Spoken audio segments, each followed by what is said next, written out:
कक्षा 8 विज्ञान विषय का पहला अध्याय फसल उत्पादन एवं प्रबंधन, क्रॉप प्रोडक्शंस एंड मैनेजमेंट। तो पहला इसमें टॉपिक हम लेंगे फसल क्या है। हमें पहले यही जानकारी होनी चाहिए कि फसल क्या होती है और किसको फसल कहा जाता है ना। तो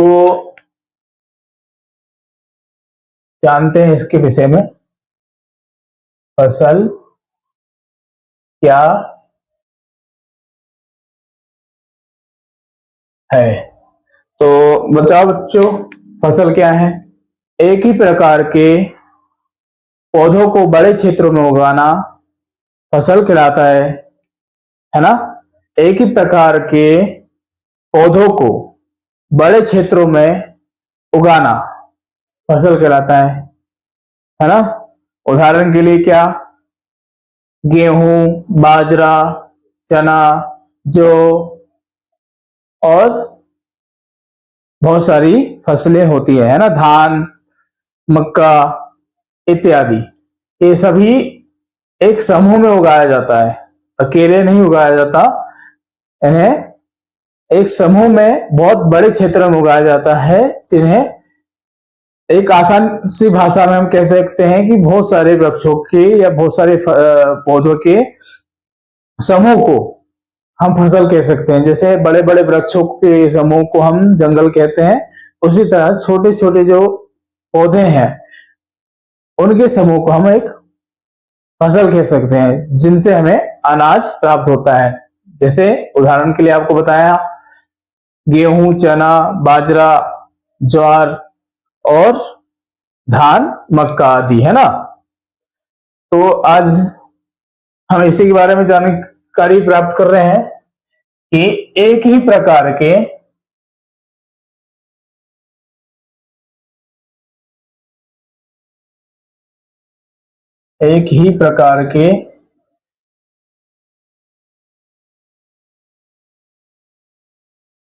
पौधों को बड़े क्षेत्र में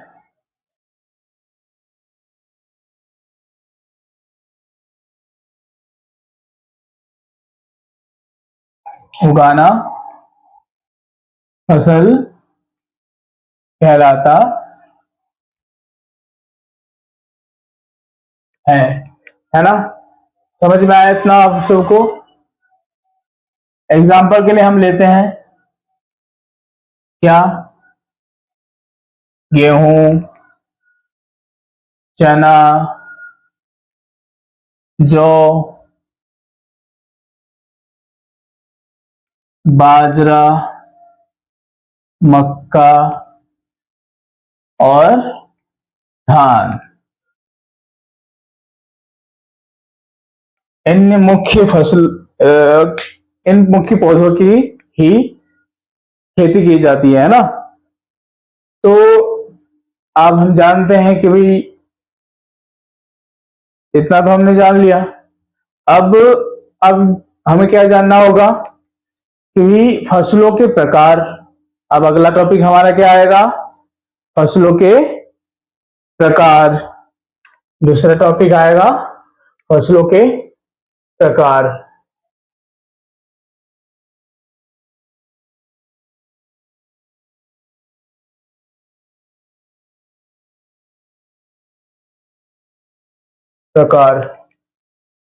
है ना। तो फसलों के प्रकार कितने प्रकार के होते हैं, है ना? बताइए। खरीफ की फसल, है ना, और रबी की फसल। दो प्रकार की फसल होती है। और तीसरा होता है जायद की फसल, जो कि गर्मियों के सीजन में बहुत कम मात्रा में बोई जाती है, लेकिन उसे भी उस समय भी गर्मी में बोया जाता है। लेकिन खासकर दो ही सीजन होते हैं, एक तो रबी का सीजन और एक खरीफ का सीजन। खरीफ का सीजन बारिश के मौसम में खरीफ की फसल बोई जाती है, जून जुलाई से लेकर सितंबर अक्टूबर तक फसल होती है, ठीक है। और नवंबर दिसंबर से लेकर तो फरवरी मार्च तक रबी की फसल होती है, ठीक है। इतना समझ में आया आपको। अब हम फसलों के प्रकार जानेंगे। पहला है खरीफ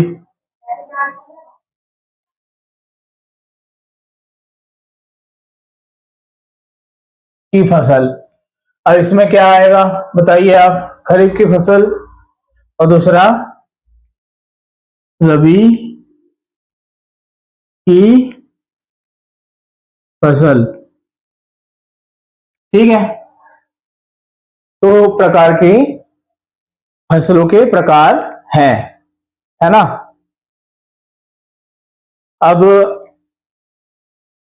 अब जानेंगे हम इसके बारे में, खरीफ के बारे में। खरीफ की फसल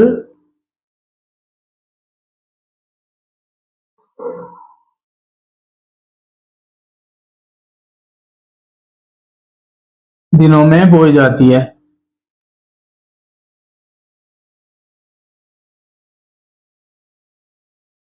ठीक है।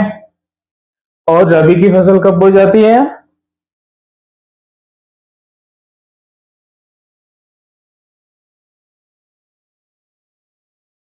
सर्दियों में बोई जाती है।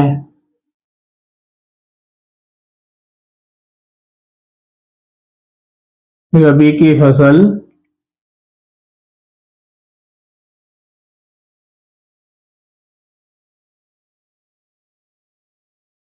सर्दियों में बोई जाती है,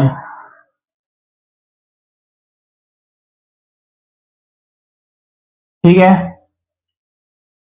अब खरीफ की फसल बारिश के दिनों में बोई जाती है, तो उसमें कौन से फसल बोई जाती है बताओ। एग्जाम्पल के लिए हम ले लेते हैं, क्या खरीफ की फसल में क्या बोया जाता है? सोयाबीन, धान, मक्का, ठीक है, आदि, है ना, ठीक है। अब सर्दियों की फसल जो है रबी की फसल, उसमें क्या बोई जाती है? कौन से फसल है उसमें होती है? गेहूं, चना और सरसों। गेहूं, चना, सरसों, ये मुख्य फसल इन दो सीजनों में बोई जाती है, ठीक है। ये तो हुआ क्या, फसल का बोना, ठीक है, कि भाई इस तरह की फसलें बोई जाती है, ठीक है। अब बोते किस तरह से हैं, तो हमें सर्वप्रथम क्या करना पड़ेगा, है ना। सर्वप्रथम हमें करना पड़ेगा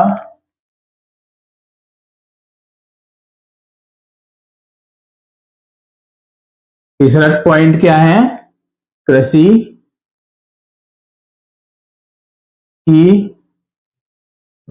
तैयारी, ठीक है।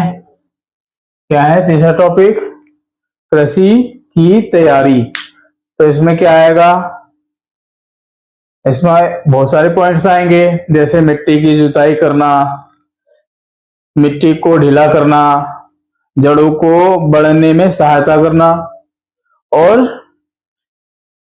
समतलीकरण करना, खेत को समतल बनाना, बीज बोना, अच्छे बीजों का चयन करना, उचित दूरी पर बीज बोना, सीड्रिल का उपयोग करना, है ना, खाद और उर्वरकों का प्रयोग करना, है ना, गोबर खाद का प्रयोग करना, प्राकृतिक मिट्टी की उर्वरता बढ़ाती है गोबर खाद, है ना।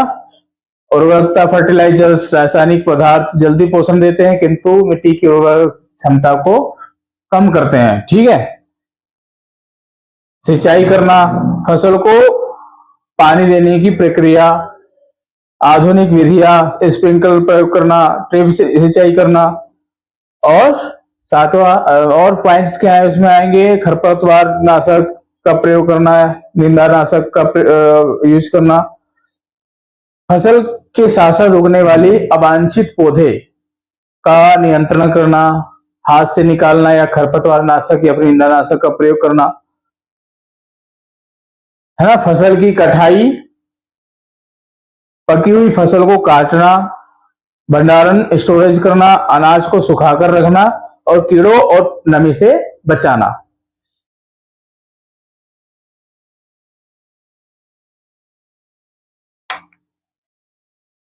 कृषि की तैयारी में क्या आएगा, पहला पॉइंट जुताई करना, है ना। अब जुताई करना में क्या होगा, है ना, जुताई से क्या होगा, है ना। जब तक हम मिट्टी की जुताई नहीं करेंगे, जब तक मिट्टी भुरभुरी या फिर फसल उगने लायक या बोने लायक नहीं बनेगी, तो सर्वप्रथम हम क्या करेंगे, मिट्टी की जुताई करेंगे। मिट्टी को ढीला करना कहलाता है एक तरह से, और जड़ों को बढ़ने में सहायता होती है। जितनी मिट्टी की गहरी जुताई होगी उतनी अच्छे से फसल का उत्पादन, मतलब पौधों की जड़ों में उतना विकास होगा और वो पौधे उतने मजबूत बनेंगे और उतनी अच्छा हमें उत्पादन होगा, है ना। तो और उसमें फिर दूसरा दूसरा पॉइंट क्या है उसमें, समतलीकरण।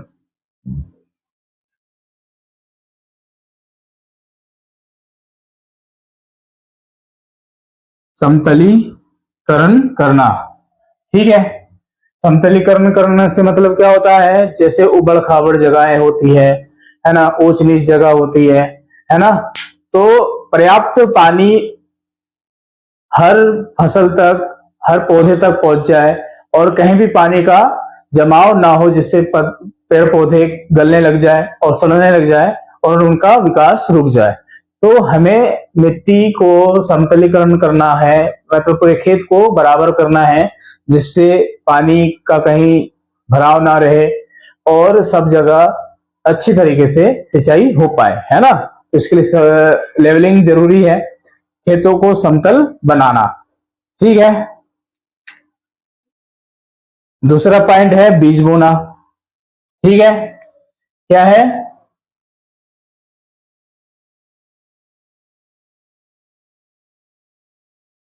चौथा पॉइंट है, सॉरी, चौथा पॉइंट है बीज बोना।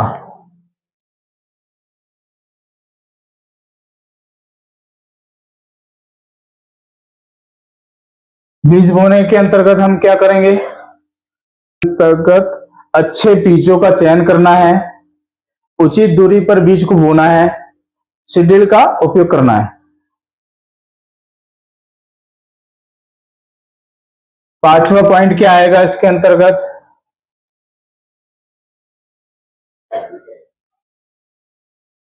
बीज बोना, बीज बोने में क्या क्या आएगा, अच्छे बीजों का चयन करना है,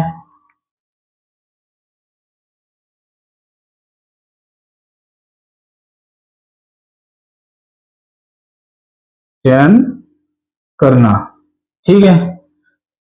फिर दूसरा क्या है, उचित दूरी का चयन करना, ठीक है। उचित दूरी का चयन करना और सीड्रिल का उपयोग करना, सीड्रिल का प्रयोग करना, ठीक है। बीज बोने के अंतर्गत आएगा क्या आएगा, पहला पॉइंट आएगा बीज बोने के अंतर्गत अच्छे बीजों का चयन करना, उचित दूरी का चयन करके बोना,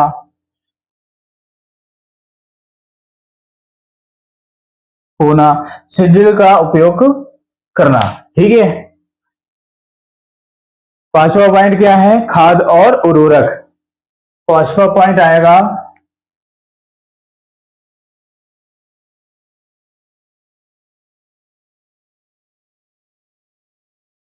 और उर्वरक। खाद और उर्वरक में क्या आएगा? खाद प्राकृतिक मिट्टी की उर्वरता बढ़ाती है। खाद क्या होती है? खाद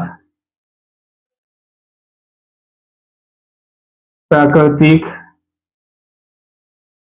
मिट्टी की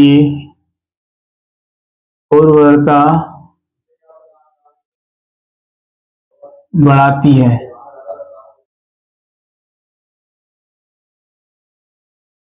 रासायनिक पदार्थ जल्दी पोषण देते हैं किंतु मिट्टी की उर्वरता क्षमता को कम करते हैं, है ना? क्योंकि रासायनिक पदार्थ फर्टिलाइजर का प्रयोग करने से मिट्टी की उर्वरता समाप्त हो जाती है, तो इसकी सीमित मात्रा में प्रयोग करना चाहिए। क्योंकि कम समय में जल्दी उत्पादन चाहिए तो लोग उर्वरकों का प्रयोग करते हैं, है ना? खाद, नेचुरल खाद जो होती है, जो प्राकृतिक स्रोतों से प्राप्त की जाती है, गोबर खाद, जीव जंतु के अवशेषों से और पेड़ पौधों के पत्तियों से को गड़ा सड़ा के जो बनाई जाती है वो खाद होती है।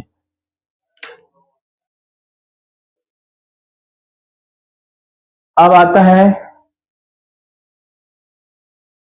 सिंचाई, है ना?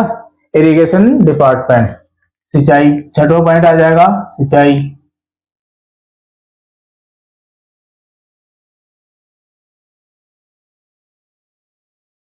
सिंचाई, इरिगेशन डिपार्टमेंट। तो अब फसल को पानी देने की प्रक्रिया को सिंचाई कहा जाता है।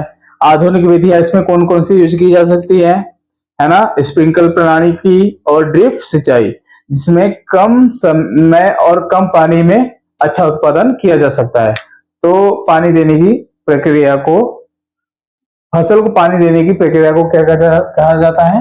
सिंचाई।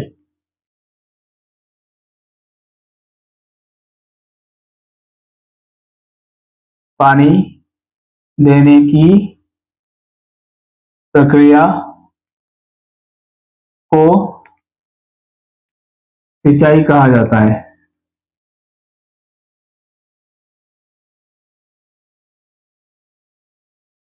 है ना? अब इसमें आधुनिक विधियां कौन सी है? पहला स्प्रिंकल,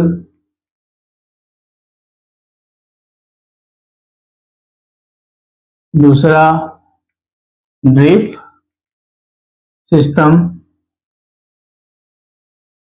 और तीसरा है नहर द्वारा या भूमि सतह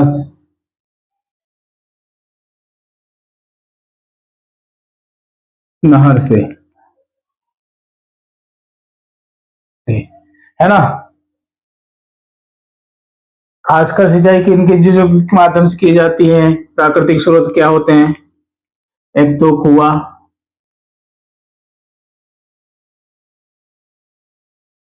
ट्यूबवेल, ट्यूबवेल और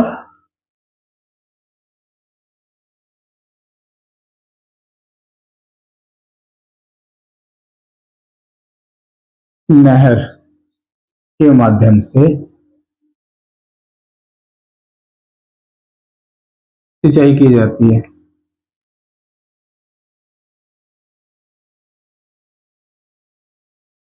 ठीक है, अब इसमें आ जाता है सातवां पॉइंट, खरपतवार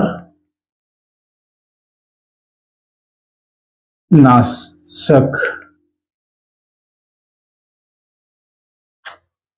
सॉरी खरपतवार, खरपतवार।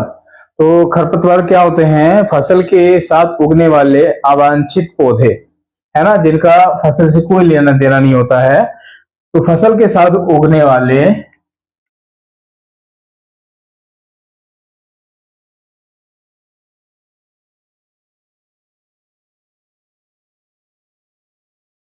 उगने वाले अवांछनीय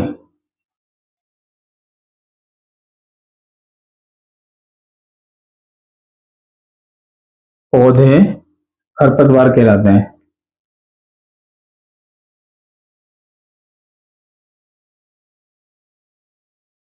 ठीक है, हाथ से। तो अब इसको नियंत्रण कैसे करेंगे हम? नियंत्रण करना हो तो नियंत्रण कैसे करेंगे? नियंत्रण एक तो पहला है हाथों से निंदाई कराना, निंदाई कराना। दूसरा, खरपतवार नाशक का छिड़काव करना।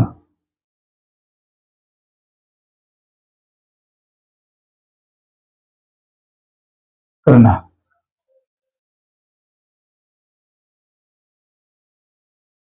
अब 8वां पॉइंट आ जाएगा हमारा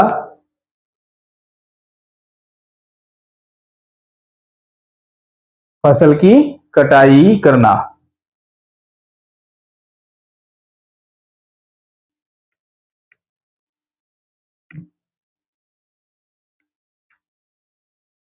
आठवां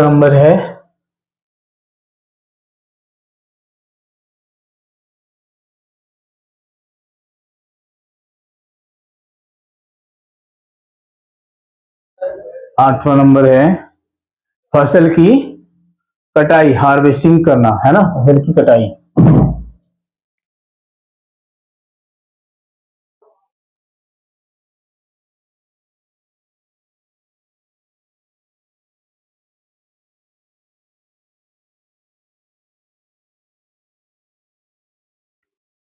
की कटाई करना।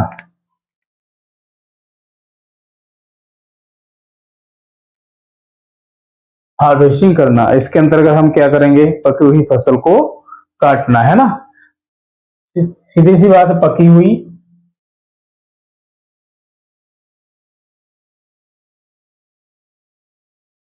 फसल को काटना। ठीक। 9 नंबर है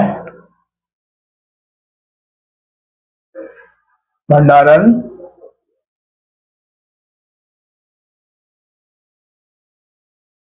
करना। भंडारण करना,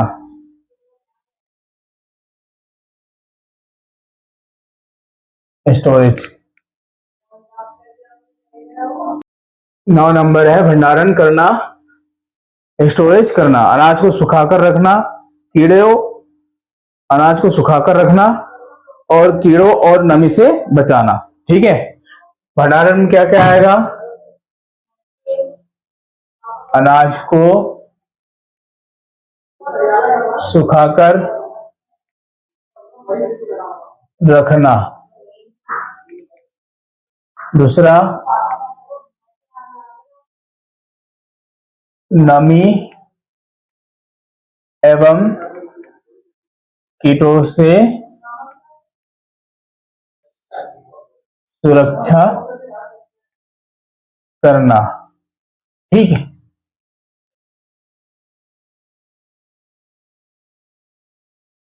करना, पकी हुई फसल को काटना, जिसके अंतर्गत। और 9 नंबर पे आपने सीखा भंडारण करना, स्टोरेज करना, अनाज को सुखाकर रखना और नमी एवं कीटों से सुरक्षा करना।